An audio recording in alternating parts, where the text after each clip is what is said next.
अजून काय सांग, काय काय आहे? आज माझ्या शाळेतला आठवडी बाजार आहे, पण मी भाग घेतला नाही. नुसतं बघायला चालली आहे. आणि खरं खरं तर बाजार हटल्यावर लागतं. खरं खरं तर बाजार हटल्यावर खरं. मग मी आता बाजारात काय सामान घेऊन येते तुम्हाला परत दाखवीन. अजून मला काय पेरू झाड जाऊ आपलं. किती पेरू येतात तर कसं लागतं ते सांग.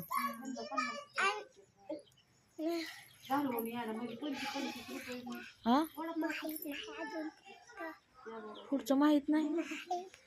मग म्हण की काय आहे ते पुढचं मनाने. हा